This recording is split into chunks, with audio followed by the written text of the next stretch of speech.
Siyanibingelela nonke bazalwane egameni lenkosi yethu uJesu Kristu oyinkosi nomsindisi.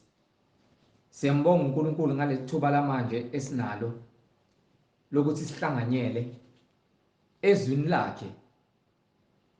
Sizovula ngomkhuleko Baba egameni lenkosi yethu uJesu Kristu. Wena uNkulunkulu onamandla owadala izulu nomhlaba nakho konke okuphakathi. Thina singabantu bakho. Nkosi, sigcine ezwini lakho. Intando yakho yenziwe ezimpilweni zethu. Sikunika udumo. Singahambi ngenjwayelo Nkosi. Kodwa masiza kuwe, hlolisisa inhliziyo zethu ngaso sonke isikhathi usilungise ngezwi lakho. Ekuyilona isibani ekumele sambe ngakho. Sigcineke Nkosi singabantu bakho. Isizwe oyikhethele wena. Sihambe ngemiso zakho nangemiyalelo yakho. Siyakubonga Nkosi uJesu ngokuba iqiniso ezimpilweni zethu. Siyabonga Nkosi ukuba sinakho ukuyilandulela, kodwa wena Moya Oyingcwele uletha inkazimulo yakho ngezwi lakho eliyiqiniso elingeke lafaniswa nalutho ezimpilweni zethu.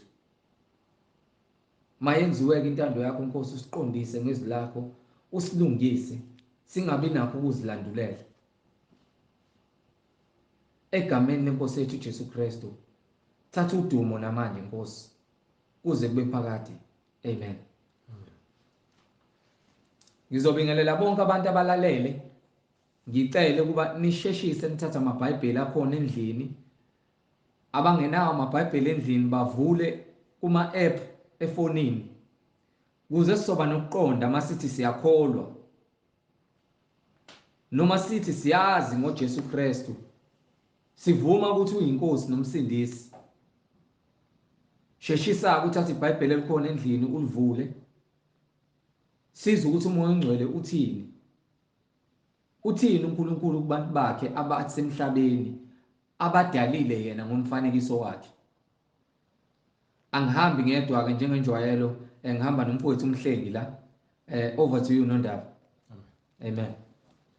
Siyabingelela bazalwane ngegama lenkosi yethu uJesu Kristu ngomsindisi.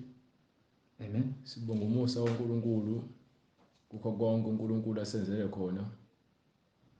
Wasakha wasibeka engadini yakhe ukuthi sinakekele. Yes Lord.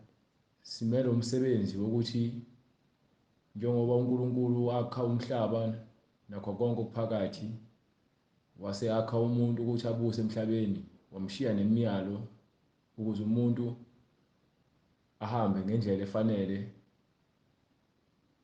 Khona umuntu ezojabulisa uNkulunkulu ngokuthi alandele imiyalo.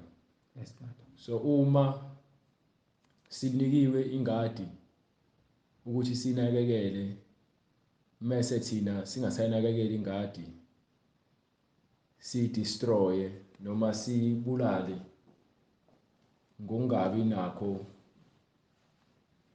ukunakekela okufanele, kodwa ke sesizinaka thina ngaphezulu kwengadi. Sesinaka izinkanuko zethu thina abantu ngaphezulu kwengadi.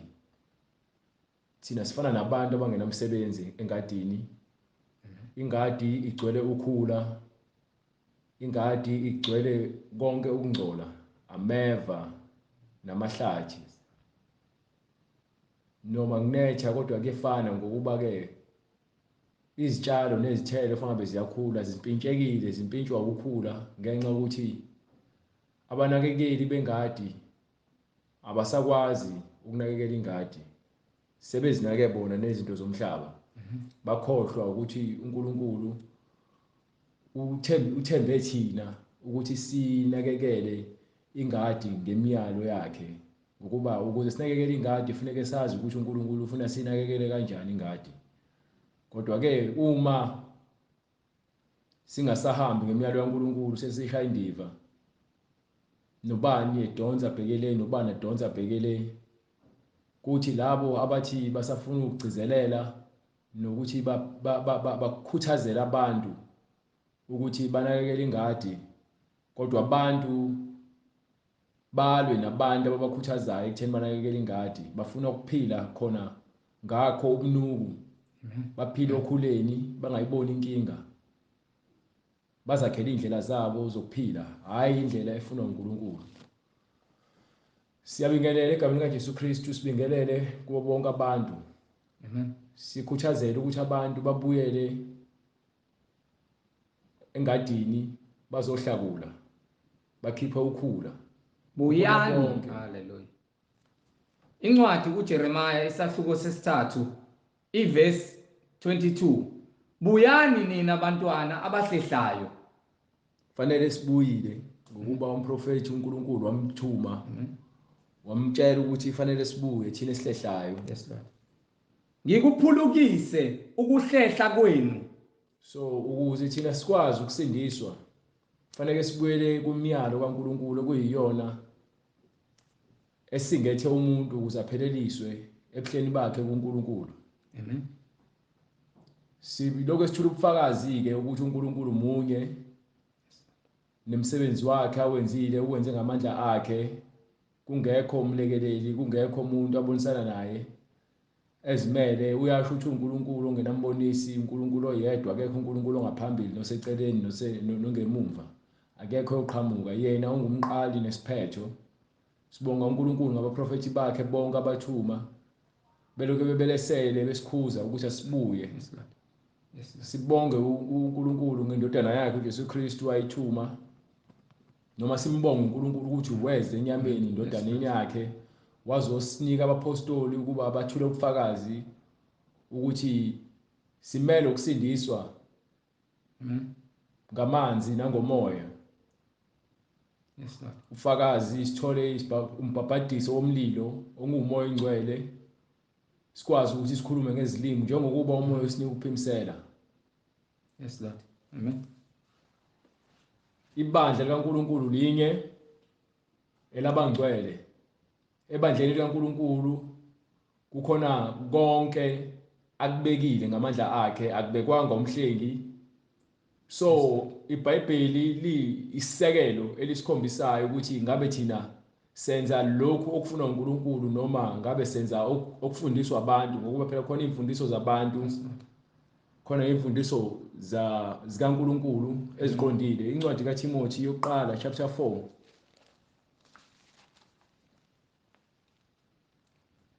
ungiphe kuyona, noma incwadi kaTimotheyu yokuqala sahluko 4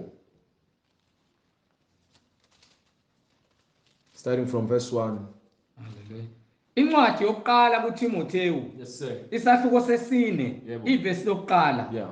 Kepha umoya usho ngokucacileyo ukuthi ngezikhathi zokugcina uNkulunkulu washo ukuthi ngezikhathi zokugcina abanye bayakuhlubuka ekukholweni, abanye bazophuma ekulandeleni imiyalo. Imiyalo iyona esikholelwa kuyona, sikholelwa kwimiyalo nemfundiso kaNkulunkulu. So uma ke wena uthi uNkulunkulu noma uyakholwa uNkulunkulu, uhamba ngemiyalo yakhe njengoba injalo, uma uphuma nje kancane wenza izinto eziphambene nemiyalo yakhe, wena usuphumile ekukholweni imiyalo, ngokuba wonke umuntu okuKristu uyakholwa uKristu nezwi lakhe nemiyalo yakhe. Uma wena ungasalandeli imiyalo awusakholwa, so uphumile ekukholweni. Angikhathali uma ngabe umyalo wodwa, lo myalo wodwa uma uphula wona unecala kuyo yonke ngokuba sowuphulile owodwa. Kodwa ke ngokuba sinomusa,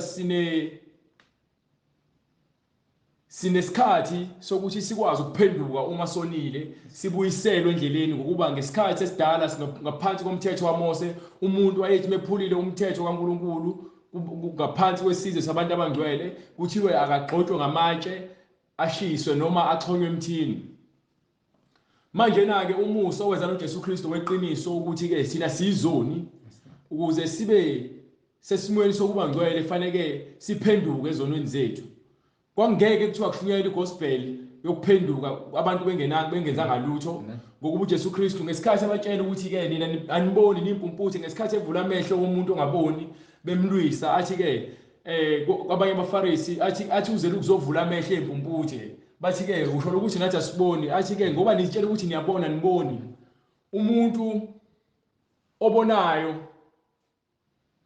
ozitshela ukuthi usile ungqesta njengoSathane so umuntu ongaboni mina ngiboni mina ngihamba ekukhanyeni kuKristu ngoba mengiphuma ekukhanyeni kuKristu ngiphenduka impumputhe so uma ngihamba kuKristu ngihamba ekukhanyeni ngiyabona kodwa uma ngiphuma endleleni yakhe kumyalo yakhe sengiyimpumputhe so wena uma uthi uyakholwa noma wena uyabona kodwa manje awukholwa kuKristu wena uyimpumputhe so izwi lenkosi likhuluma nawe ukuthi libuyisele ekukhanyeni uzothola ukukhanya kuKristu. Uma kuthiwa ukhulunywa ngezilimi njengoba umoya ukunika uphimisela kusho ukuthi ke kunezinto umoya ingcwele angitshela zona ngencwadi mina ngikwazi ukutshela zona ngichasisele zona ukuze wena ukwazi ukubona izinto zikamoya ingcwele khona uzobuya ube noqondo uzibone ukuthi wena uyisoni hayi ukuthi ke ngizokhuluma ngezilimi ngalendlela le ozocabanga ngayo wena mhlambe ngikhulume bathi isgibberish ukuthi ke ngikhuluma kuzwe uNkulunkulu kuphela lokho engikwaziyo uNkulunkulu ngengifisa ukuthi ngicela ngichazele ngokuba uNkulunkulu uyakwazi ukuthi akwenze ukwazi uinterpreter izinto ezibhalwe phansi uma esekunikile amandla ukuthi ukwazi ukukhuluma ngezilimi ngendlela efuna uyena ukukhulumisa ngayo yonke indlela njengompostoli Paul wayekwazi ukukhuluma ngezilimi ngaphezulu kwabo bonke so namanje sinikwe umyalo wokuthi abakholwayo bazokholwa kuyindodana basindiswe labo abangafuni ukukholwa indodana bayokulahlwa excuse me so manje incwadi kaTimotheo ithi umoya oyingcwele usukhulumile before ukuthi ngesikhathi esizayo njengoba abantu benikiwe umthetho ngaphansi kwaMose uJesu Kristu afika ugcwalise kodwa umoya sokhulumile ukuthi ngesikhathi esizayo abantu bazophuma ekulandeleni umyalelo kaNkulunkulu benze njani kepha umoya usho ngokucacile ukuthi ngezikhathi zokugcina izona izikhathi zokugcina lezi abanye bayakuhlubuka ekukholweni so akuphumanga kuphela abafundisi akuphumanga kuphela ababulali bonke abantu baphumile abaholi bezwe businessmen othisha odokotela amaphoyisa abahluleli nabafundisi nabaprofeti bonke baphumile ekholweni so ukuze kube khona abaprofeti namaphoyisa nabashayeli bamabhasi kufanele kube khona umndeni yonke indaba iqala ekhaya emndenini so bonke labantu laba bakha izwe qala kumndeni ukuthi emndenini ngizala ingane ezo5 enye ithi ifuna ukuba ummeli enye ithi ifuna ukuba iphoyisa enye ithi ifuna ukuba upresident enye ithi ifuna ukuba udokotela nazo zala izingane ezifuna ukuba yilezo zinto lezo uma sezala lezo izingane lezo sikhule leso sizwe uma umoya oyingcwele engekho ekhaya lezingane lezi zizokhula zenze izinto ezothandwa inkanuko zabo ngenxa ukuthi ngaphambili khona ke isikhuthazi esiyimali ukuthi uma usebenza ufuna ukuhole yebo ufuna uhole kodwa ke haneliswa yilokho okunikayo okunikiwe ngokuba ke uma sokufuna ungaphezulu okwaloko okusebenzele usuzophuma endleleni efanele ukuthi uhambe ngayo ukuze uthole imali yakho ngendlela ekanele ngoba yini inhliziyo yakho isifuna more that's why iphoyisa selithi ke no ngeke sakubopha nginika imali uma wenza ubugebengu letha la u1000 rand ngizokudedela sekuyiphoyisa lomahluleli manje umahluleli asenamsebenzi uma libophile iphoyisa la kusakumahluleli athi umahluleli no ayikho inkinga letha u100,000 ngizolisula icala lakho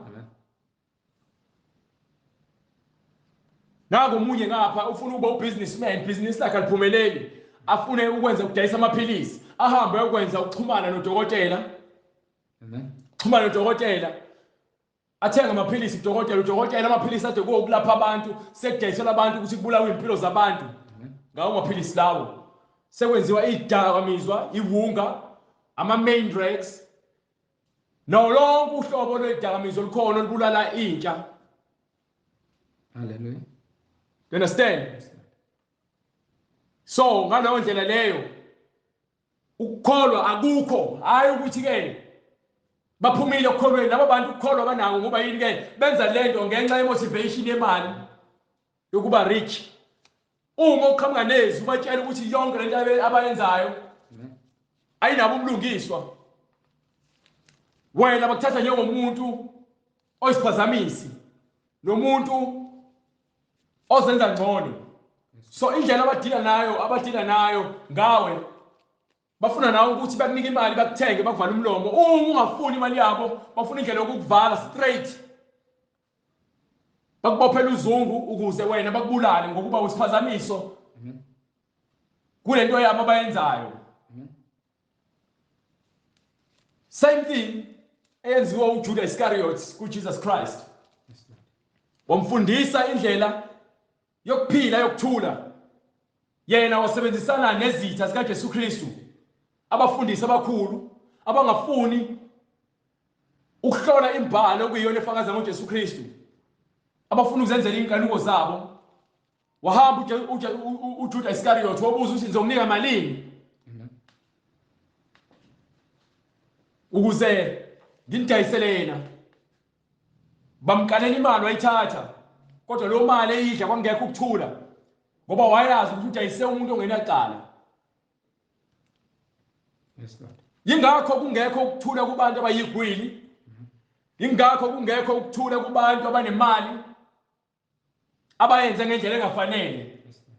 Ngokuba ubusuku nemini unembeza wabo uyabadla ukuthi le mali akukho ukuthula. Imali yegazi, imali yezinyembezi, imali yezinyembezi zabantu abakhalayo ngenxa ukuthi wena ubaqambela amanga, ubaphuca ngenkani, uchitha igazi, kuyakhala emzini yabantu.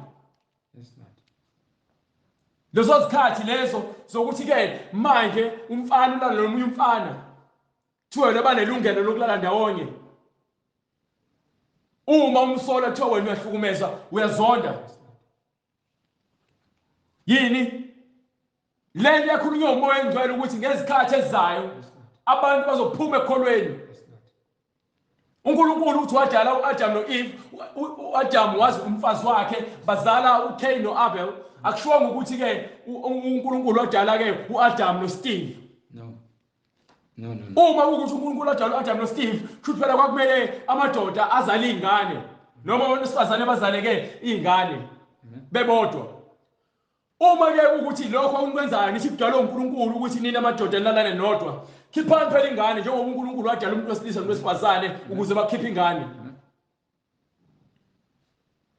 Wathi abantu abazalane bande, sozalana kanjani sande uma amadoda elalana wodwa?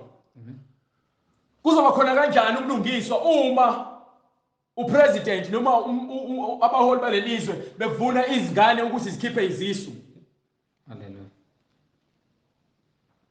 Bukuphi ubulungiswa uma abaholi balelizwe bedayisela izingane utshwala, bedayisela izingane ugwayi?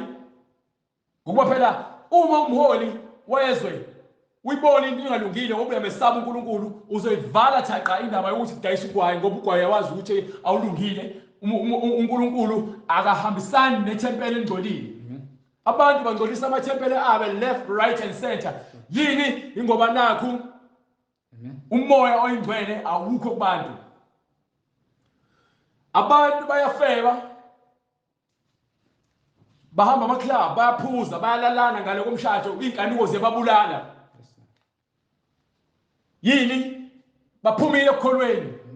Sinamaprofeti abaningi abaprofetha izinto esingazazi, baprofethela abantu ngamanzi, baprofethela abantu ngani? Ngemali, baprofethela abantu ngeintambo, baprofethela abantu ngama-envelope,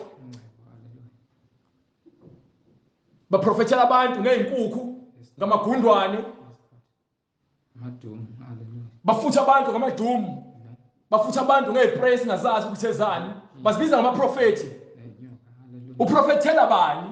Uthi uyobani? Ngoba phela uNkulunkulu uyakhuluma uthi umoya engcwele yena uyazi abakuthumile ukhuluma nabo ngephupho. Uma ekhuluma nabo ngephupho lokho abakushila baprofethela umuntu oyedwa, baprofethela isizwe sonke.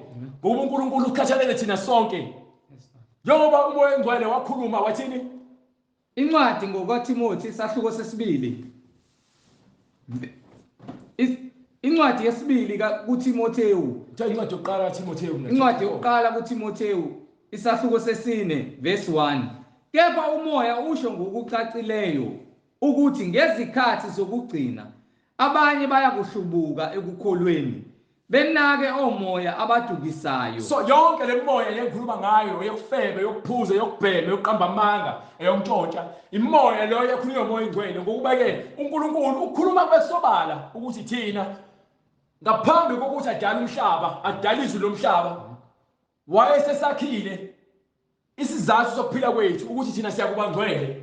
Incwadi kaEfesu chapter 1 from verse 4. Uma ke sidaliwe ukuthi siphile ngomyalo, wena ngabe usahamba ngomyalo, uyawazi umyalo noma wena uhamba ufuna umyalo kona wonke lamabandla khona, kodwa manje still umphefumulo wakho ugcwele khonto eshodayo ngokuba yini ke bonke labantu elihamba kubona bazenzela inkanuko zabo, abanifundisi umyalo oqondile ozokwakha umphefumulo wakho ngoba imphefumulo yenu ilimele nifuna ukulahlwa. Ingakho incwadi yangala Jeremiah ithi ke buyani, hlehlani nginiphulukise. Nina enhlehlayo buyani niphulukiswe. Haleluya. Incwadi yomphostoli uPawulu kwabase-Efesu isahluko sokuqala iverse lesine. Njengalokho asikhethela kuye ngothando ngaphambi kokusekelwa kwezwe. So uNkulunkulu usikhethele kuye ngothando. uNkulunkulu uyasithanda. Uthando lakhe usenze sa special yena ngale ndlela ukuthi ngaphambi kokusekelwa kwezwe, ngaphambi kokuthi kwakhiwe umhlaba, kwakhiwe izulu nomhlaba, uNkulunkulu wayesazi ukuthi kuzoba khona umuntu. Ingakho aqale angakha umuntu uqale ngaphambi komhlaba, waqale wakhela umuntu izulu nomhlaba, wamfakela ihlahla, wamfakela izilwane. Egcineni wayesethi ke no, manje asakho umuntu ngomfanekiso wethu. Ngokuba ke umuntu umnike amandla ngaphezulu komhlaba ukuthi abuse kuyilwane ezingaphansi emhlabeni, emanzini, emhlabeni nezilwane ezindizayo. Unikiwe lawo mandla uNkulunkulu ukuthi wena ubuse. So konke lokhu uNkulunkulu ukwenze before, ngaphambi kokusekelwa kwezwe, ngaphambi kokuthi kwakhiwe umhlaba. uNkulunkulu wayesazi ukuthi kuzoba khona umuntu, ukuba sibe ngcwele. Umuntu kufanele abe njani? Sibe ngcwele. No, kufanele sifebe. Ukuba sibe ngcwele. Kufanele siphuze. Ukuba sibe ngcwele. Kufanele sintshontshe. Ukuba sibe ngcwele. Kufanele siqamba amanga. Ukuba sibe ngcwele. Kufanele siphinge. Ukuba sibe ngcwele. Kufanele sidakwe. Ukuba sibe ngcwele. Kufanele sibulalane. Ukuba sibe ngcwele. Kufanele sithakathane. Ukuba sibe ngcwele. Kufanele sihlabele amadlozi. Ukuba sibe ngcwele. Thina sakhelwe, sibeke, sanikwa ngaphambi kokuthi kwakhe umhlaba ukuthi sibe njani? Sibe ngcwele. Kufanele sibe ngcwele. Akukho kudlula lokho. Singabi nakusolwa. Akufanele ube nakusolwa. Ingakho ngithi ngikhuluma namaKristu, ngiphinde ngikhuluma nawo wonke umuntu ngoba ke abantu abazibiza ngamaKristu bona benza incwadi eseRomans chapter 2 verse 23 yona le ekhulumayo ithi ke igama lenkosi liyahlambalazwa ngenxa yenu. Nina abantu abazibiza ngamaKristu. Same thing abantu abasajabulela ukuthi babizwa ngamaJuda noma bamaJews, kodwa ke abayenza intando kaNkulunkulu. Yini? Babamba igama, babambelela egameni ukuthi mina ngumKristu, uJesu wafela mina, mina ngabhaphathiswa egameni lakayise, egameni lendodana, egameni kaMoya Engcwele. Ngibhaphathisiwe, ngisondela eRomini, mina ngiyibaptist, mina ngwakashembe, mina ngwammethodist, mina ngiluthela. Yonke leyo imfishi. uNkulunkulu akasibizelanga yonke lonto enibalayo. Yonke. Uma uNkulunkulu ethi wasibizela ngaphambi komhlaba ukuthi sibe ngcwele, sonke sifanele ukuba ngcwele. Akukho nakodwa eBhayibhelini wathi wakhona sihlukaniswe amaqembu, kube khona amaBaptist, kube khona amaLuthela. No. Ayikho lonto leyo. Ayikho into ethi Roman Catholic Church eBhayibhelini. So yonke lento eniyenzayo nihambe niziqamba niyaziqhelelanisa noNkulunkulu nokungcwele niyahlehlela kungcweleni ngokuba ke lapha ashembe kuyahlatshwa wena esontweni lakho uthi akuhlatshwa kodwa manje kushola abantu besifazane wena esontweni lakho uthi hayi akushumela abantu besifazane kodwa ke manje abantu besifazane bagqoka amabhlukwe bagqoka noma kanjani omunye athi hayi esontweni lami bagqoka amabhlukwe kodwa manje umfundisi wakho ushade wadivosa ushade nomnye unkosikazi noma amakhosikazi amabili niyefana nonke nizoni. Do you understand? Ngokuba yini anenzi into ebhalwe phansi eBhayibhelini wena uzibona ukuthi ungcono kunomakhelwane wakho kodwa manje uthini umbhalo phansi? Umbhalo phansi uthi uNkulunkulu ngaphambi kokuthi asekele umhlaba nezulu wathi ufuna sibe ngcwele sonke kufanele sibe ngcwele nakuMoses uthi ke Moses ekhuluma nayo yonke inhlangano yabantwana bakaIsrayeli ubatshela ukuthi ke mababe ngcwele ngokuba mina Jehova ngingcwele. Do you understand? So manje na ke uma umoya engcwele wakhuluma basitshela ukuthi abantu bayophuma ekholweni usasinikile nomusa nesikhathi ukuthi siphenduke ezonweni zethu sibuyele kuyena sihambe ngendlela yakhe ukuze sipheleliswe kuye. Do you understand? Sipheleliswe kuye sibuyele endleleni zokulunga singasahamba ngendlela efunwa izinkanuko zethu. Ongipho qhubeke lencwadi elokuzana yaTimothy. Haleluya. Incwadi yokuqala kuTimotheyu isahluko sesine ivesi lokuqala. Kepha umoya usho ngokucacileyo ukuthi ngezikhathi zokugcina abanye bayakuhlubuka ekukholweni benaka omoya abadukisayo. Imoya edukisayo izona zonke lezi zinto eziqhamuka nabantu benifundisa zona. Igama lebandla lakho lihlolisise. Umbuzo umfundisi ukuthi ke kukuphi leBhayibhelini ekwathiwa khona ke asiphenduka amaqembu ngokuba phela uNkulunkulu bethi ungcwele sonke fanele sibe ngcwele khona ke emngcweleni akushiwo ukuthi asihlukane phakathi nendawo kunemsebenzi ahambe kwincwadi yaseKorinte yokuqala chapter 12 from verse 1. Hallelujah. Incwadi yokuqala kwabaseKorinte. Yes sir. Isahluko 12 kuyivesi lokuqala. Yes sir.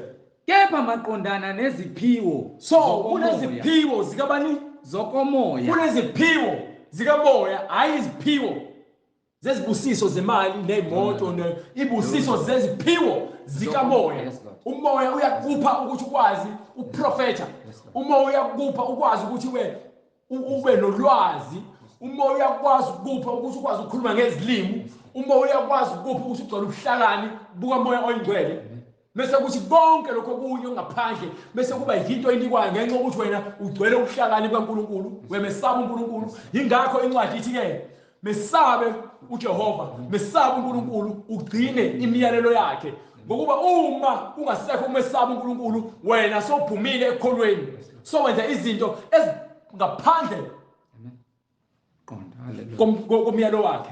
So awusahambi ngokuqonda kaNkulunkulu so hamba ngokuqonda kwenhliziyo yakho ngokuba inhliziyo ingumkhohlisi ingumthakathi. uNkulunkulu uyayazi ngokuba uyena ohlola konke uyena futhi okomelisayo umuntu ngemisebenzi yakhe bese efile. Do you understand? So ithini incwadi? Kepha maqondana neziphiwo zokomoya angithandi bazalwane ukuba ningabi nakwazi. So izinto lezi ezilekhayo kubantu abaye bafuna iziphiwo zikamoya esontweni bahambisa ama-envelope bahambisa ama-CV bahambisa imali ngenxa yokuthi balindele izibusiso. Abazi ukuthi isibusiso isiphiwo ngokuthi wena uzinikele kuNkulunkulu bese akunike isiphiwo. Ngeke uze uzinikele uNkulunkulu wena ulindele ukuthi uNkulunkulu akubusise ngomsebenzi. No.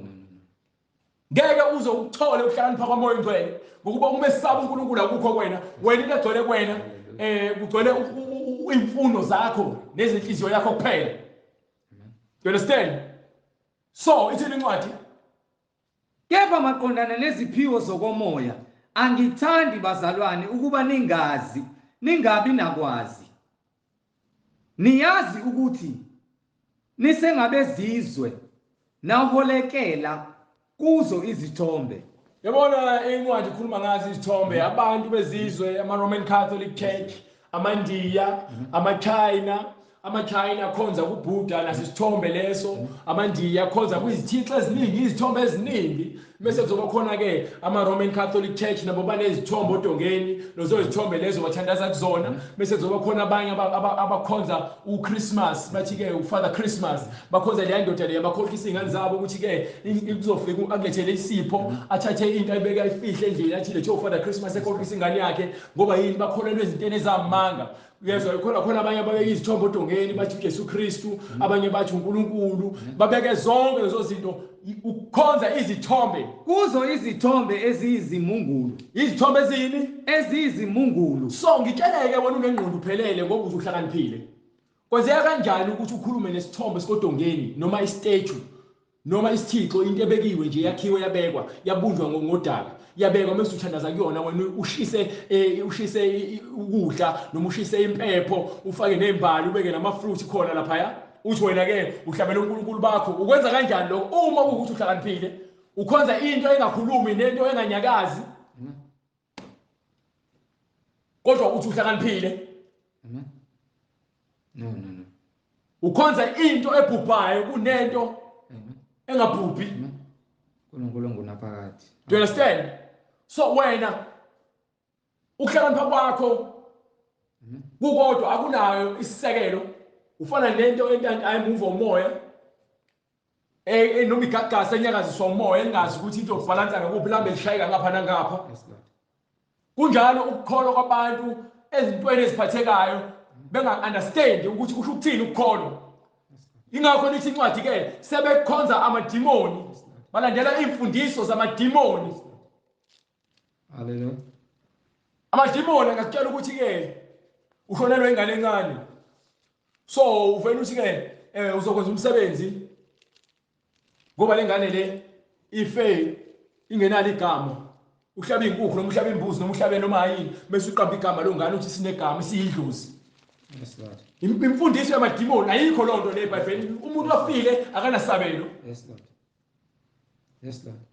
Incwadi yesibili kuTimotheyu isahluko sesithathu verse lokuqala.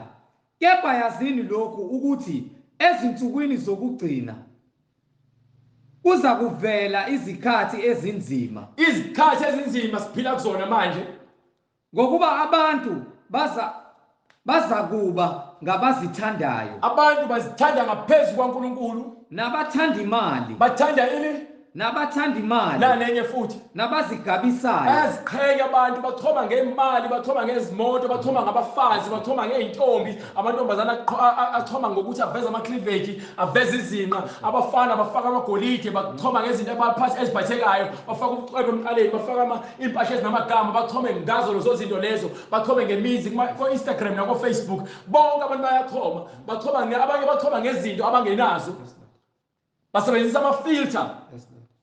Amafilter yiloko okusetshenziswayo ukuthi ikwenze ube muhle, ube yinto ongeyona.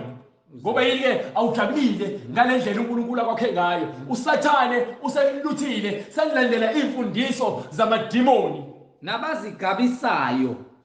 Yayizona loo nto leyo. Amen. Nabazindlayo. Abantu abazigabisayo, abazitshelayo, abaziphakamisayo, nabahlambalazayo. Ukuhlambalaza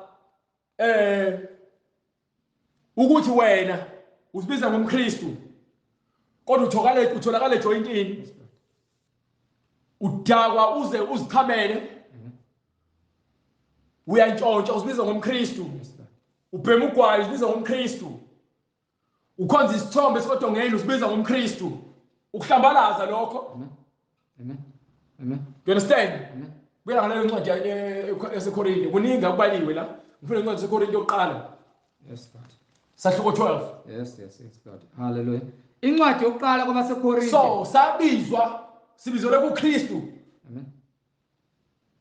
Ngokuba besiphumile ekhonweni besingenakho ukukholwa. Yes Lord. kodwa ngenxa yokuthi ke siyazisola ukuthi sizoni umoya engcwele wasibuyisele endaweni eqondile, kodwa khona abasasele ngemuva abadinga ukuthi bakhanyiselwe indlela kaJesu Kristu, kodwa ngeke baze bakhanyiseleke uma bona bengafuni ukuzithoba kumoya engcwele. Ngenxa yokuthi ke baqhonosha ngokuthi banemali banakho konke abakudingayo, kodwa still umphefumulo yabo ilambile. Abanakwazi, abanaqonda, abazi ukuthi uma befa bazoyapi. Bathi uma befa bazohlala nabakubo. Ayikho lonto leyo. No, qana kanye. Ayikho lonto. Ungakholelwa ilokho ngoba nako wena ufuna ukwenza intando yakho lemhlabeni, awufuni ukuzithoba phambi komthetho kaNkulunkulu. Sibekiwe lemhlabeni, singabahambayo asizile ukuzokwakha. And ukufa kwakho awukwazi kunini. Ngokuba yini ke wena uhamba ngokuqonda kwakho, uhamba ngokuqonda kaNkulunkulu. Yes Lord. Incwadi yokuqala kwabaseKorinte isahluko 12. Yes sir. From verse 2. Yazini ukuthi nisengabezizwe naholekela kuzo izithombe eziyizimungulu nakuba naholwa kanjalo. Ngakho ngiyanazisa ukuthi akukho umuntu okhuluma ngomoya kaNkulunkulu ongathi kathukwe uJesu, futhi akukho umuntu ongathi uJesu uyinkosi kuphela ngaye umoya ongcwele. So kunabantu abathi ebenza amahlaya ngoJesu Kristu, kodwa bathi ke uNkulunkulu bathandaza uNkulunkulu, kodwa bahlambalaza igama likaJesu Kristu. Omunye wathi ushembe ungcono ngokuba ke wavula amehlo omuntu, uJesu Kristu okaname umuntu amehlo omuntu ngodaka, washawa futhi uJesu Kristu uba weyinkosi wangenza shawe. So abanye bathi ke uJesu Kristu njengoba ashawa, njengoba kuthiwa uyabuya, kuthiwa ngeke azabuye ngoba akacabanga ukuphinda abuye azobhacabulwa futhi. Benza amahlaya, kodwa still abantu babonga uNkulunkulu bebenza izinto bathandaze uNkulunkulu. Umuntu ophika uKristu nothi uJesu Kristu ngeke asaphika, ngeke asabuya. Ingoba uhambe kumnyameni akazi ukuthi ukhuluma ngani, akazi lutho. And abantu abangazilutho ibona noma banomsindo. Ngokuba ke bakhuluma izinto abangenako ulwazi ngazo. Njengoba nencwadi kaIzaya iyasho ukuthi abanakwazi. Umuntu bengenakwazi unolaka. Kodwa ke incwadi ithi ke ungaphikisani nomuntu wesilima. Yes Lord. Yes Lord. Ungafuni futhi ukubonisa isilima. Yes Lord. Qhubeka wena uhambe ngendlela eright. uNkulunkulu uzokunika abantu abazokukhanyiseleka, abafuna ukukhanya, bazokhanyiseleka, abafuna ukuhamba ekukhanyeni. Kodwa lo oyisifula, miyeke abisifula. Yes Lord. Usuku lakhe lokufela ebumnyameni lizomfica. Afele ebumnyameni, afele emanyaleni. Yes Lord. Etshela ukuthi uyazi. Athi yena akakholelwa uJesu Kristu, ukholelwa uNkulunkulu. Nami nganginjalo. But ngamandla kaNkulunkulu ngoba ebona uNkulunkulu ukuthi ke nginako ukufuna ukwazi, wangibulela njengoba namanje aqediwe ngami ngisasetshenzwa. Ukuphelelisa kwami ukuthi ngife ngihleli kwiposition ngingasukanga. Hallelujah. Ukuba uma ngisuka ngibuyela ngale, uma ngifela ngale ebumnyameni ngifa kusebusika, kuzoba kubi kakhulu kumina. Ngokuba ngife iyasho lencwadi ithi ke kuyoba kubi kakhulu kulowo ofike wakholwa wase aphinda futhi waphindela khona emsebenzini yakhe emibi. Ngokuba lo ufana nenja efike yaphalaza, yahamba yaphinda yazodla umphalazo wayo. Yes Lord. Noma ingulube ekhishiwe ojakeni. Yes Lord. Amen. Yahamba yabuya yazodla lo jakeni futhi seyigeziwe yaclean. Iphinde ibuye lo jakeni. So umuntu ophika uKristu, Hallelujah. Umsebenzi. akanabo ubudlelwane noNkulunkulu. Umuntu ovuma uNkulunkulu aphika uKristu udlela ngesikhathi sakhe. Kodwa lowo osuke evuma uKristu, uvuma uKristu ngokuba ke uvume umoya oyingcwele, uhola umoya oyingcwele. Nakhona awuvuma uKristu ngokuthi ke ugcina icala. Uvuma uKristu ngokuthi ke wenze into ayishoyo uKristu, umvuma kanjalo uKristu. uma uzovuma ngomlomo kodwa ngezenzo umphika incwadi yafakaza ngawo ukuthi ke yilabo bayakholwa kodwa ngemlomo incwadi ethi yokuqala chapter 1 verse 15 or 16. Hallelujah. Incwadi yompostoli uPawulu kuThithu isakhiwo sokuqala verse 16. Bavuma ukuthi bayamazi labo abathi ke bayavuma ukuthi bayamazi uNkulunkulu kepha bayamphika ngemisebenzi indaba imisebenzi yabona umsebenzi ayikho into ebaluleke edlula umsebenzi nencwadi kaJakobe ifika njalo ithi ke ukukhola kwakho ungenomsebenzi uyize leze ngokuba khona uzoqhamuka athi mina ukukhola kwami unemsebenzi ikhombisa ukukhola kwakho ngaphandle kemsebenzi. You understand? Bengabe nyanyekayo. So umuntu onyanyekayo wena ophika uKristu wena ovuma uNkulunkulu ngomlomo wakho kodwa emsebenzi yakho ingahambisani nabangalaleliyo ngoba yini wena wenzela ugcina icala ukuze ubukeke kahle emehlweni abantu. Ile incwadi ithi ningabazenzisi ningamaxoki ningamaphixipixi khola ngomlomo nenhliziyo inhliziyo zihlale kude noNkulunkulu mebehamba nemgaqweni bayaqhonosha bagqoka amabhuluku ababeke ezansi kwezinqe uyamphika uNkulunkulu. Uhamba nemgaqweni uzibiza ngomKristu ugqoka isiketi esiveza amathanga uyamphika uNkulunkulu. abangithi akuwazoyenza. Hallelujah. Do you understand? Uhamba nemgaqweni uzibiza ngomKristu upenda ubuso uyamphika uNkulunkulu. Umfana uthi ngumKristu kodwa uzenza intombazane uyamphika uNkulunkulu. Yes God. Yenzo lonto le. So manje siyafuna ukwazi ukuthi yini efunakalayo kuthina njengabantu abakholwayo. Uma sikholwa siyavuma siyazinikela ngokuba siyazibona ukuthi simuntu ngaphandle kwaNkulunkulu. uNkulunkulu usakhela ukuthi sibe ngcwele so bonke abantu fanele babe ngcwele akekho umuntu ofuneke aphume yedwa ucela ngophondo athi mina lo ngushembe. No. Qana kana. Yini silona yonke lonto le ukuthi ingabe ikhona emzimbeni kaKristu ngokuba incwadi ithi ngale kwela ngalo seKorinte iqhubeke nawe ufunde khona izobacacisela ukuthi bonke abantu abasemzimbeni khona iziphiwo ezahlukahlukene. Yebo saphuma kodwa ke sabuyiselwa. Uma sesibuyiseliwe ngaphakathi kufanele sonke sikholele ukuthi uNkulunkulu uJesu Kristu into eyodwa. So uma kuyinto eyodwa uyena osipha zonke iziphiwo zikamoya. Amen. Incwadi yokuqala kwabaseKorinte kusahluko ses12 verse 4. Yes sir. Kepha kukhona iziphiwo zomusa. Khona isiphiwo noma khona iziphiwo zomusa ezahlukeneyo. Iziphiwo zomusa ezahlukeneyo. akusho ukuthi amasonto ahlukahlukeneyo. Iziphiwo zomusa ezahlukahlukeneyo emzimbeni munye kaKristu. Kepha nguye lowo moya. Munye umoya. Munye umoya. Zonke iziphiwo zikhona zikaMusa kodwa munye umoya. Qhubeka. Kukhona izinkonzo ezahlukeneyo. Khona izinkonzo ezahlukene akusho ukuthi khona amabandla inkonzo imisebenzi ekhona ebandleni ekumele yenziwe abantu ngokuhlukanisa kwabo ngamaposition abo. Hayi ngokwabandla. Kepha yiyo leyo nkosi. Kodwa munye uNkulunkulu. Do you understand? Khona imisebenzi yamandla. Khona imisebenzi yamandla eyahlukeneyo. Kepha nguye umsebenzi wamandla ohlukahlukeneyo. Hayi amabandla. Kepha nguye loyo nkulunkulu. Munye lo nkulunkulu leyo nguye lo nkulunkulu. Owenza zonke lezi mangaliso nalezi bonakaliso. Osebenza konke. Usebenza ini? Konke. Lo usebenza ingcosana. Osebenza konke. Lo usebenza uhalf. Osebenza konke. Lo usebenza ikota. Osebenza konke kubo bonke. Usebenza konke kubo bonke. Kepha yilowo nalowo uphiwa ukubonakalisa umoya kube ngokukusiza.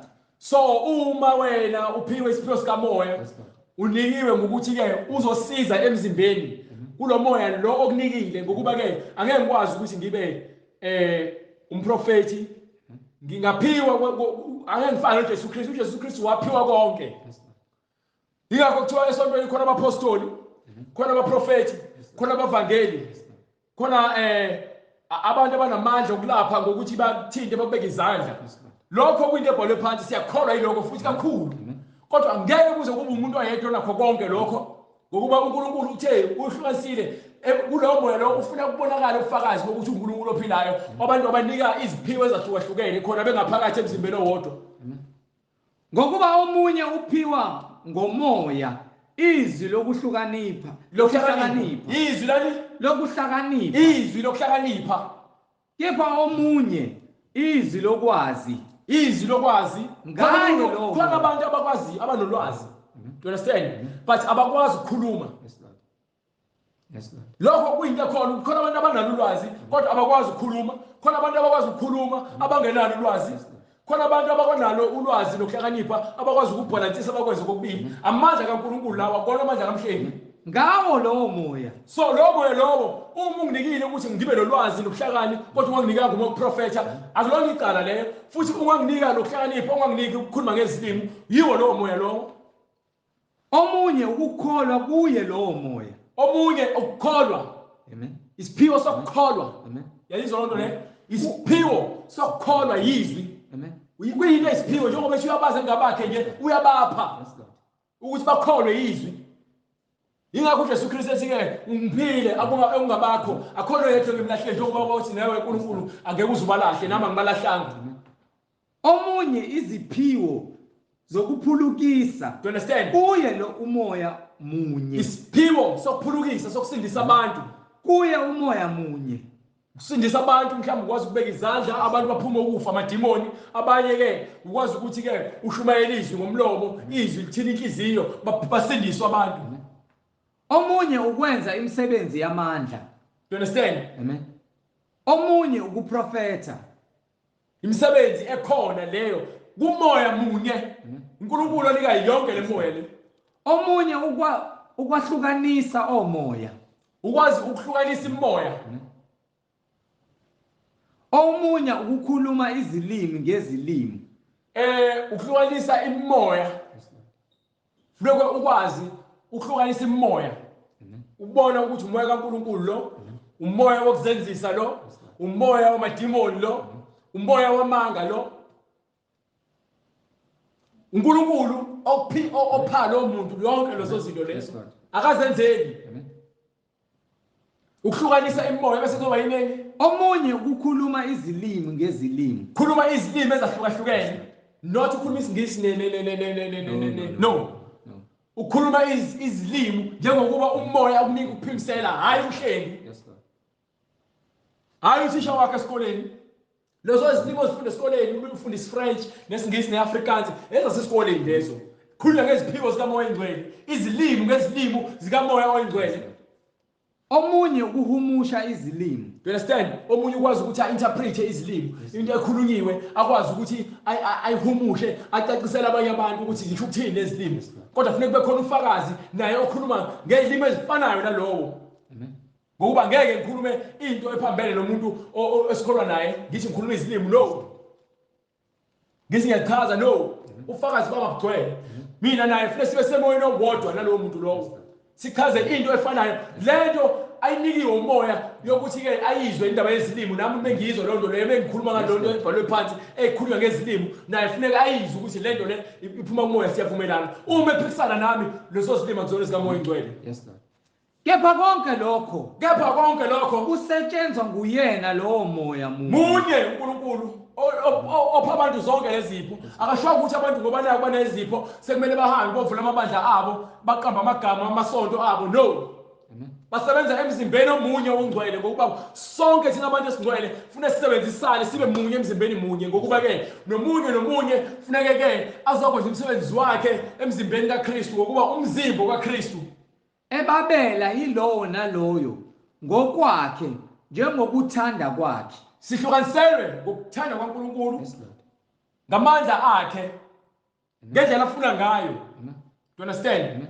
So akuyona into nje ovela uvuke usunayo uqala ukholwe uhlale ekholweni kwakho, ngokuba abaningi bafike bakholwa batshela ngalezo ziphiwo lezi. Khona incwadi yaseFilipi chapter 2 khona lento ayishoyo abantu abayenzayo, abathi bese bephiwe leziphiwo lezi bese umuntu avena akhohlwe ukuthi lento le angayiphucwa futhi uyaphucwa lento le.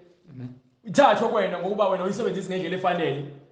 ugcine wena uzenziwe ngathi uthi usanayo isasebenza kanti no sekusebenza umoya wenkohliso lo moya awufaka kulontuzana ku-Ahabe lo moya athuza ngawo manje lo moya wenkohliso ukuthi ke abantu abangafuni ukukholwa uza njengazi zaphula mthetho ukugcwalisa kona ukuthi anifuni ukuzwa uzonenza nibe yibula kakhulu ngiphela lapho verse 9 amen verse 8 haleluya wathi esefunyenwe enjengomuntu ngesimilo wazithobisa imake uNkulunkulu uzehlisile wasuka ehlalweni sakho sobukhosi wakha umuntu azohlala kuyena ukuze lo muntu amsebenzise okusho ukuthi ke usesuke kwi-level ephakeme wesazala kuthina ukuze azosindisa thina asikhombise ukuthi sibaluleka kangakanani lo mzimba usebenzisa wonesiphiwo sikamoya oyingcwele sahlele kuwona azange akuthathe lokho akwenza iRobhani no yilento esishoyo ukuthi ke ithini incwadi wathi efunyenwe enjengomuntu ngesimilo yes sir awukhethe kancane from verse 7 kepha wazidela ethabatha isimo senceku enziwe ngomfanekiso wenziwe ngomfanekiso wethu thina abantu so manje na ke uma ezenjalo kusho ukuthi ke nawe uma unesiphiwo noma uphiwe isiphiwo sikamoya oyingcwele kufanele uzithobe uzidele wenze the same thing uJesu Kristu ayenza ngesikhathi uNkulunkulu emsebenzisa ukuze wena wenze intando yoNkulunkulu ngoba wena uma sozibona ukuthi ngokunxa ukuthi ukwazi ukukhuluma ngezilimi noma wena ukwazi ukubeka izandla abantu basinde noma wena ukwazi ukuhlukanisa imoya uzibona ukuthi sohlakaniphile sofuna ukwenza imali ngalokho sophumile ekukholweni sokwenza ngalokho for inzuzo yakho usekwenzeli ukuthi ke ukhuliswe ibandla haleluya impumelelo sekweyakho kuphela sowuvule umhabholo uvuka umona iyona lento yenza abafundisi abaningi la abanye babe neziphiwo kwathiwa abaprofeti kodwa ke ekuhambeni kwesikhathi baqala babona ukuthi kunenzuzo la bangayenza imali baprofethela abantu ngamanga sebebaprofethela amanga ngenxa yokuthi ubambele legama elithi umprofeti ingakho ubhalo nabaprofethi aba-400 kukhona oyedwa kaNkulunkulu ngoba ekhuluma iqiniso emile kulona laba abanye baloko bekufuna ukukutshela into ozoyizwa ngoba bayazi ukuthi ufuna ukuzwana uqede bakhokhele badla imali yakho uqhubeke nokuhlupheka ufe wesihogweni yayizwa loo nto leyo yini abantu bathanda izinto eziphathekayo iziphiwo sizinikiwe uma sihlele ekukholweni singaphumi uma manje noma ngikhulumela kanje seqala sengifuna ukufaka izinto ezokwenza ukuthi abantu bakhiphe imali amaphaketheni bayinike mina imali nomnikelo ufuneka abantu banikele emsebenzini kaNkulunkulu abanikelele umhlengi banikelele ukuthi ke babona umsebenzi wabo ukuthi abanikele abantu ngoba ke ukunikela bathina ama-tithe nama-offerings funeka ukhiphe lo mnikelo weshumi ubekiwe umthetho eBhayibhelini funeka ukwenze lokho hayi ukuthi mina ngokutshela ukuthi ufuna unikele ngamalini unikela ngalonto onayo kodwa angishumayeleli mina ukufuna imali yakho ngoba kini baningi abafundisi abaphumile abanezisa zonke lezi zinto lezi ukuthi nikhokhe imali nicabanga ukuthi nizothola izibusiso thina simfida iqiniso likamoya oyingcwele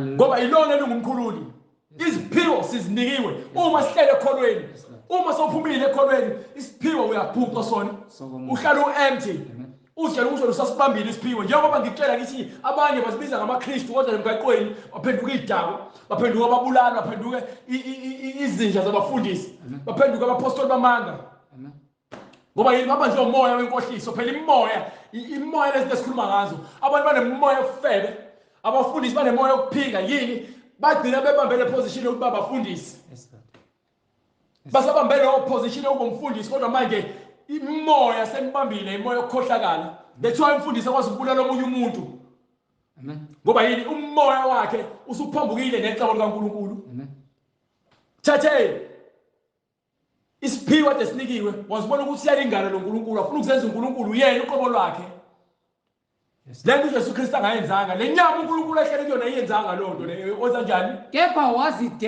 wazidela ethabatha isimo senceku wathabatha ithini isimo senceku kwincwadi kaMarku uJesu Kristu ukhuluma the same thing ekumele siyenze nathi incwadi kaMarku chapter 8 verse 34 enziwe ngomfanekiso wazidela enziwe ngomfanekiso wafika futhi engakofi wasitshela nathi ekumele siyenze sibukele kuyena Mark 10 no 8:34 Mark 8:34 wasitshela nathi yini ekumele siyenze ukuze sipheleliswe kuyena sifanele sibe yinceku kungabi khona ozozitshela ukuthi usemkhulu yena kunoNkulunkulu noma ulingana noNkulunkulu. No. uNkulunkulu ozokwahlulela ngendlela efanele akunike iposition yakho le khona uzosibona ukuthi wena usendaweni right ungaziphakamisi kodwa wayiphakamisa usofuna wena ukuzenza ongcono ngabanye abantu uyaphuma ekholweni isiphiwo sikaMoya Ngcwele siyathathwa kuwena. Incwadi ngokukaMarko isahluko 8 verse 34. Yes sir. Wayesebiza isixuku nabafundi bakhe wathi kuso, uma umuntu ethanda ukuza emva kwami. So angithi yabona manje yena uNkulunkulu wehlele lenyama yazidela. Thembe sizidelile yathabatha isimo sokuba yinceku. So wonke umuntu ofuna ukuba yinceku uthi maYesu Kristu kuyena. Wayesebiza isixuku nabafundi bakhe wathi kuso, uma umuntu ethanda ukuza emva kwami makazidele. Zidele uma ufuna wena ukukholwa upheleliswe ugcwalise isipho sikaMoya Ngcwele singaphucwa wena. Kufanele wenze njani? Makazidele. Zidele. Hlala kuKristu.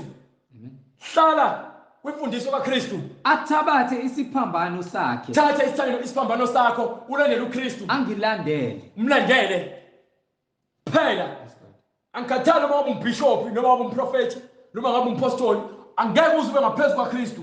Sonke fanele sibe yinceku. Yes Lord. Asebenzele udumo, sebenzela ke indumo inkazimulo kaNkulunkulu.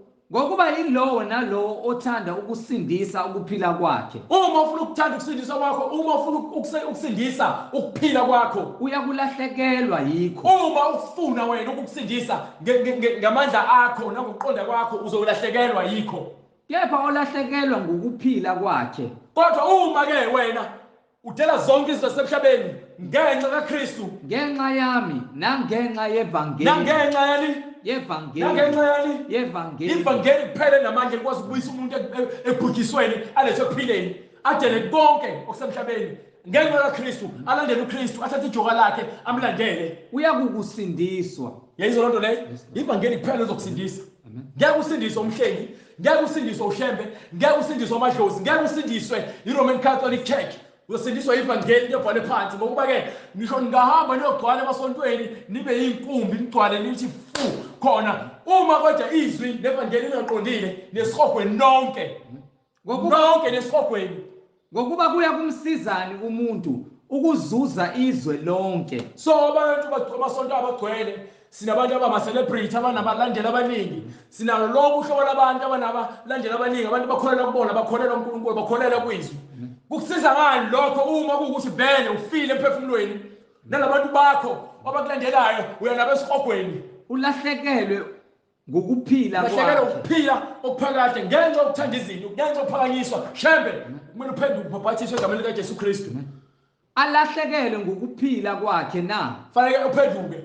Nina abantu abasonto ebaromini kufanele niphume lapho nipapa ukukholwa wasitshela uJesu Kristu wathi ke siyazi isikhathi lapho ngesezuya khona entabeni, lapho khona ngesezuya kumasinagoga, kodwa ke ukukholwa kufanele kube kusemoyeni ngokuba ke uNkulunkulu ufuna labo abamkholwa ngokweqiniso nangokukamoya. Ukukholwa kanjani kuNkulunkulu ngokweqiniso nangomoya? Gcina imiyalelo yakhe yonke. Hallelujah. Gcina imiyalelo yakhe yonke njengoba injalo, ungaphumi nakodwa. Uhlale kuyona. Amen. Thola ukuphila okuphakade. Ngoba lingahamba liyohlangana negcwala libe inqwaba lapha esontweni uma ningayenzi intando kaNkulunkulu, ningalandeli imiyalelo kaNkulunkulu, nina nonke nesihogweni nonke. Angikhathali noma ngibiza ngabaprofethi bamanga, noma kuthiwa nisibiza ngabapostoli bamanga, noma ngisibiza ngabavangelisi amanga, nesihogweni ngamanga enu. uNkulunkulu akafuna amanga nakancane akafuna ukuthi kudlalwe ngamanga. Yayizwa lonto le? Usho lonto kwincwadi yase-Efeso chapter 4. Mbheke incwadi yase-Efeso chapter 4. Hallelujah. It's verse 11.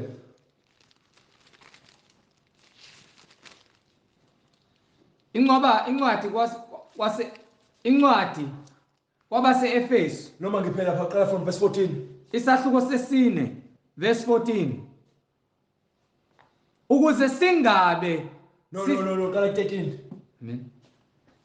Verse 13. Yes sir. Size sifinyelele sonke ebunyeni bokukholwa. Fanele sonke size sifinyelele ebunyeni entweni eyodwa kuNkulunkulu oyedwa bokukholwa sonke.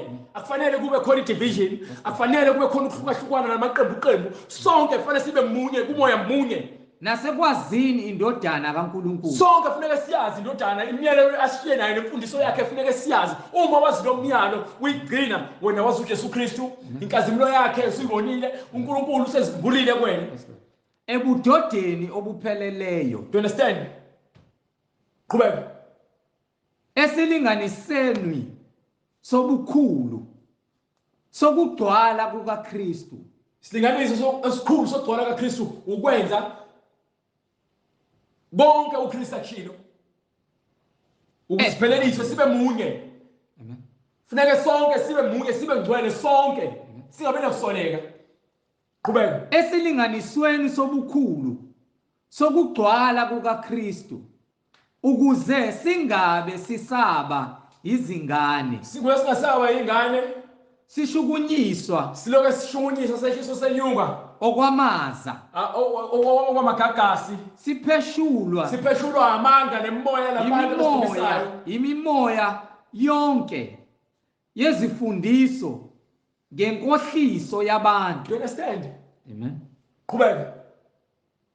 Ngubuqili obunamacebo okudukisa akekho umuntu oneplan enhle ngani labantu elandela abantu abazibiza ama-prophet bamanga abathi ke banika opowder, banike amanzi, banike intambo, banike amakhandlela, banike impepho, banifuthe ngamadumu, banike nezinyoka. Amaplan abo amaplan awabo ngani ukuthi bacebe ngani bona abanandaba nokusindiswa. Basebezinikele kunempilo abayenzayo. Kodwa ingalo iluliwe nabo ukuthi bangasindiswa uma befuna. Usindiswa uma ufuna. So uma wena ususindisiwe, ukhululiwe. Ukhululiwe. Qhubeka. Kodwa sithi sikhuluma iqiniso ngothando. Sikhuluma ini?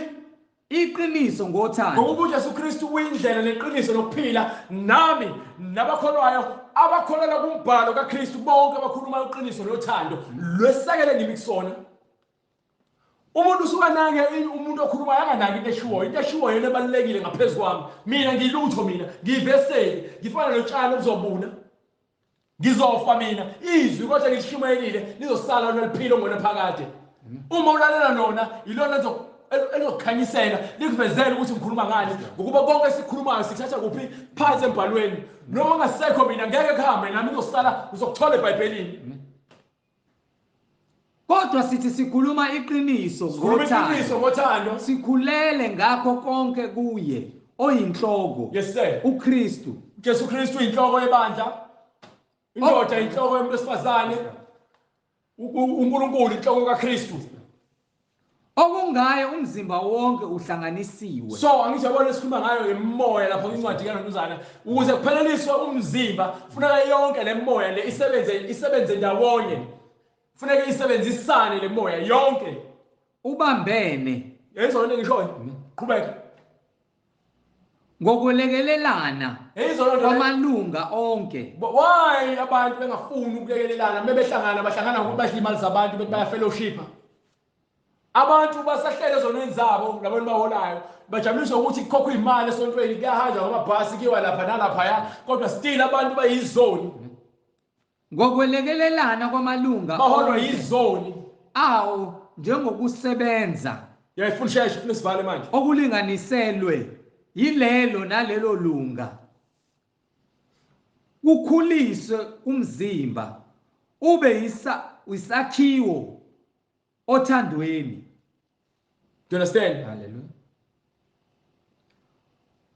Okungaye umzimba wonke uhlanganisiwe ubambene ngokulekelelana kwamalunga onke awo njengokusebenza okulinganiselwe yilelo nalelo lunga.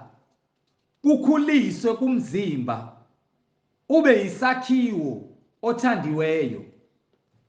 Kula incwadi abe lapho ngifundela ku verse 27 noma qala from verse 25. ngakho lahlani amanga manje abantu abakholwayo nabangcwele nabantu abafuna uJesu Kristu nabantu abafuna ukusindiswa yini kumele bayenze ngakho lahlani amanga yekani ukuqamba amanga nikhulume iqiniso nihlale eqinisweni yilowo nalowo nomakhelwana wakhe umuntu nomuntu ophila naye khuluma iqiniso kuyena unkosikazi wakho ingane zakho umfundisi wakho akhuluma iqiniso kuwena nawe teacher khuluma iqiniso enganeni nawe taxman khuluma iqiniso ne-owner yakho nekumntshontshelana imali nonke nina abantu abamameli nabahluleli namaphoyisa wonke umuntu kufanele enze njani ngakho lahlani amanga yekani amanga manje nikhulume nina iqiniso abaprofeti bamanga yekani amanga yilowo nalowo nina abantu besifazane nomakhelwane wakhe. abashumayelayo yekani uqamba amanga nivumeleke ithi nishumayele phumani kuma-pulpit lahlani amanga lahlani amanga nikhulume iqiniso you understand yilowo nalowo nomakhelwana wakhe wonke umuntu ufuna ukukhuluma iqiniso manje kufuneke wonke umuntu ahlale eqinisweni isisekelo sokuphila kwakho iqiniso lokhu singamalunga omunye nokomunye you understand thukuthelanani ningoni uma kwenzeka ukuthi uthela kodwa ungoni ungalinga ukuphula umthetho wokuthi ushaya umuntu ngembazo noma ukugwaza umuntu noma ubulala umuntu noma uthakatha umuntu ilanga malingashoni nisathukuthela so uma nakhona udiniwe bheka ukuthi ungafi usadiniwe amen ungafi usadiniwe ungabambi igrudge ube nenzondo ngokuba izwi lishumela ngothando neqiniso ningamniki usathane indawo ngokuba uma wenza lezo zinto wena ubulala uphinga untshontsha uqamba amanga ngenxa yokuthi umakhelwane wakho ukwenze kabi nawe unika usathane indawo kanti usathane uyahamba nemhlabeni uyaphonga njengebhubesi ufuna azobagwinya ulinge ufuna nje uzoshibilikawe akubambe so wena bhasobho ukuthi noma kuthiwa woniwe funda ukuxolela ngokuba uma ungaxoleli wena unika usathane indawo usathane uhleze ufuna amacebo okubuyisa abantu abakholwayo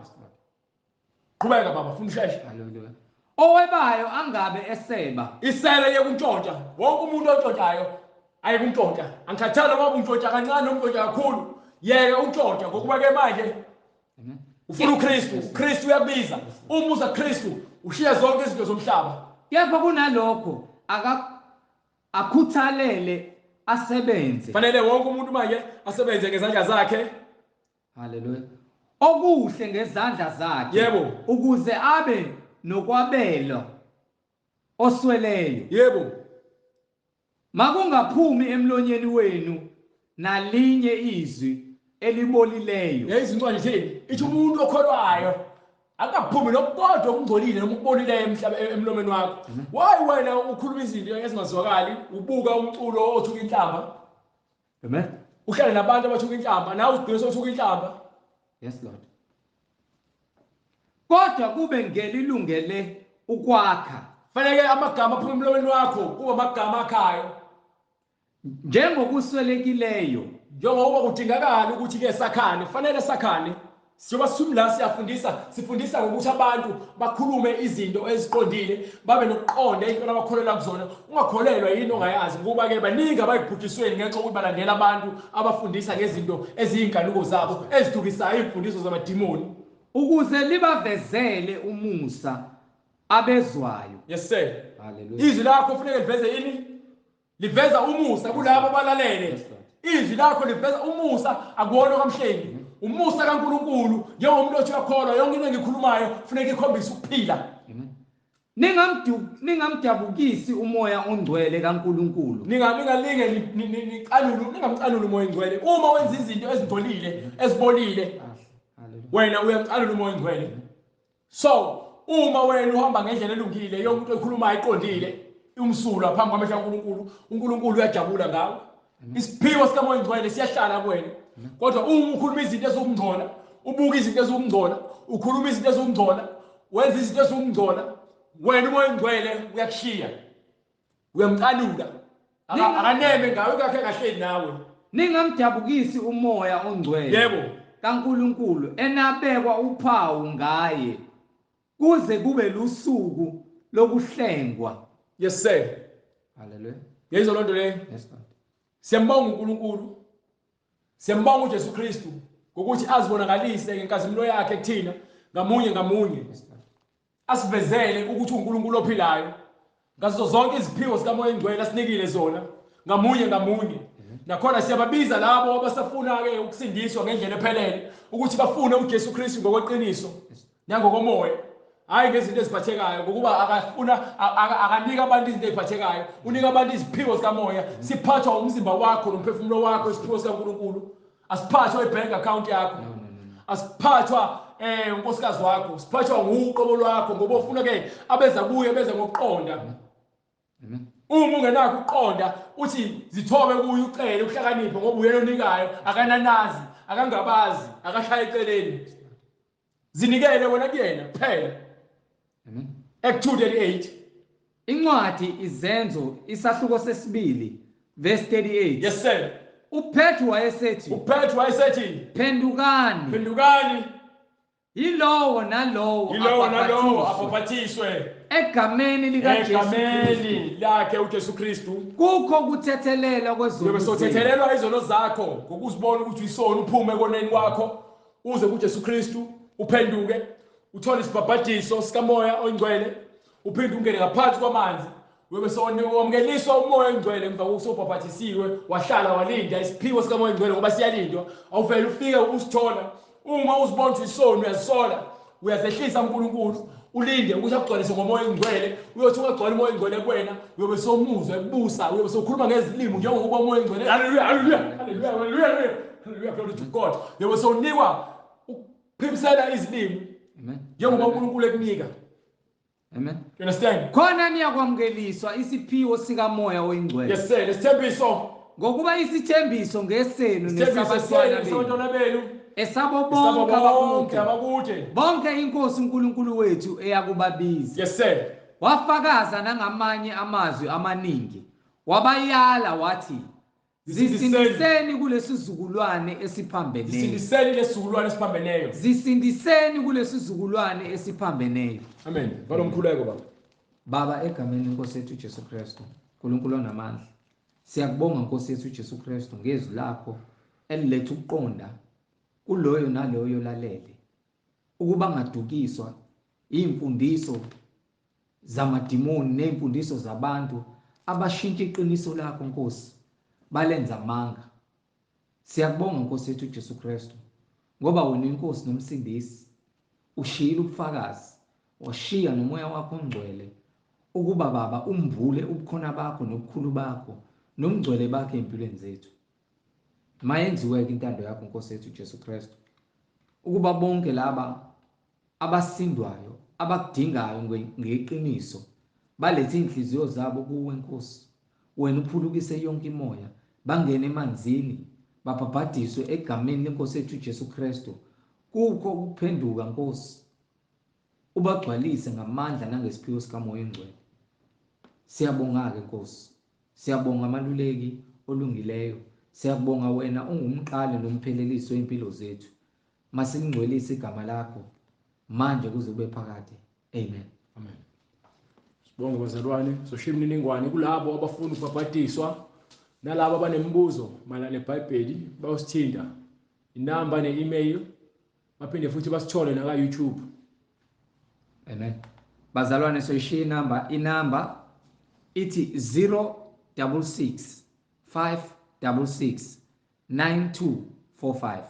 Thatha ipeni ubhale, ngizoyiphinda inamba 066 566 9245. I-email address siyatholakala na ku-email address ithi izwilenkosi.ujesukristu@gmail.com. Ngizoyiphinda izwilenkosi.ujesukristu@gmail.com. Siyatholakala na ku-YouTube, musearcha ku-YouTube uthi izwi lenkosi uJesu Kristu, uzobe usithola ku-YouTube. Ushiya comment noma usubscribe, usendele nabanye abantu bayizwele izwi. Siyatholakala na ku-Instagram izwi lenkosi uJesu Kristu. Ungafollowisha umuthanda. uJesu Kristu inkosi nomsindisi manje kuze kube phakade. Amen. Amen. Sibonga bazalwane, umsala inkosi nothando. Siyacela ukuthi siphinde sibonane ngokuzayo uma inkosi ivumile. Amen.